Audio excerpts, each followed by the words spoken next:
Parce que je l'aime. Je l'aime depuis mon enfance. Euh, il a présidé à toutes nos réunions de famille. Ça, c'est une chose.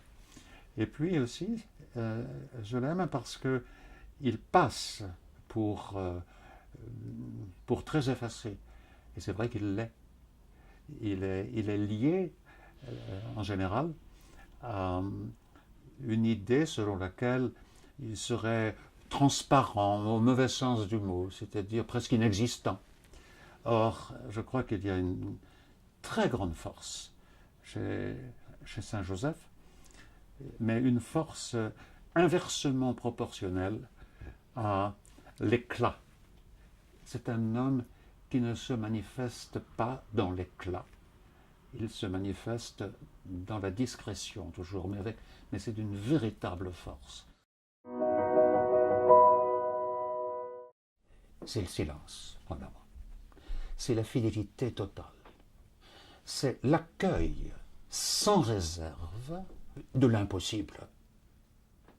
Il arrive, il découvre que la jeune femme, la jeune fille, à laquelle il est fiancé, il découvre qu'elle est enceinte. Alors, il y a toutes sortes de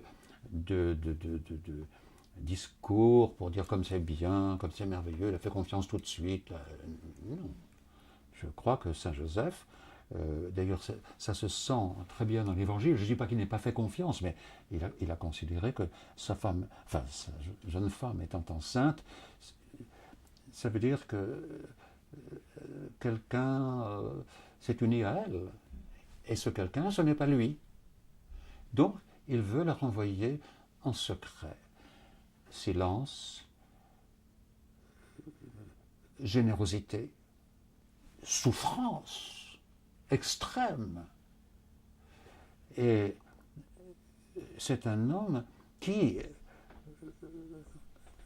dit oui. Il dit oui comme Marie.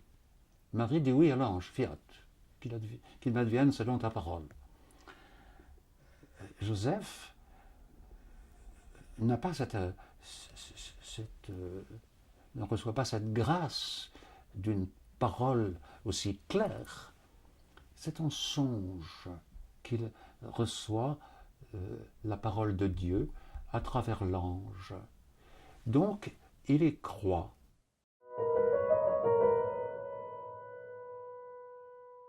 Mon registre, c'est l'art. Mon registre, c'est celui de la sensibilité.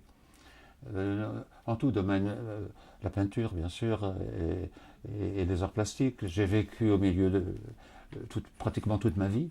La musique et la poésie me sont essentielles. Euh, comme disait Verlaine, de la musique avant toute chose. Quand je regarde un tableau, je l'entends.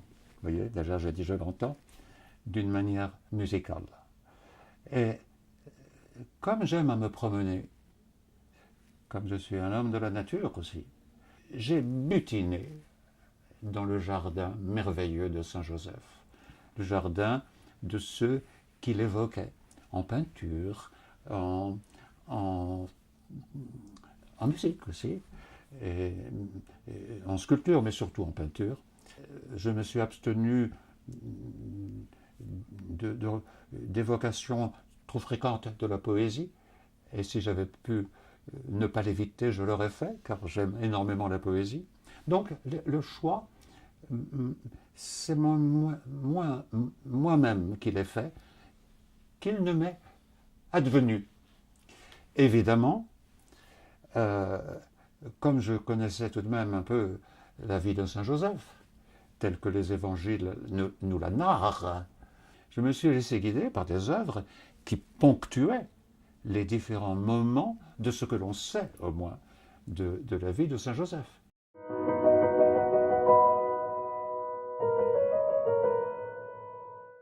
Le tableau que je cite là, que j'évoque, est un tableau où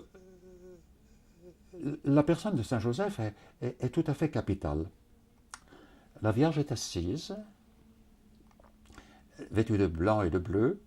Elle présente son enfant nu sur un linge un splendide linge blanc qui s'harmonise à sa propre guimpe parce que elle est sa tête est couverte de bleu et de blanc. C'est le même blanc que le blanc du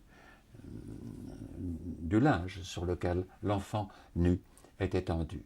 Qui vient l'adorer? 4 bergers des différents âges de la vie. Un très jeune qui a un genou en terre, vêtu d'une tunique bouton d'or, 2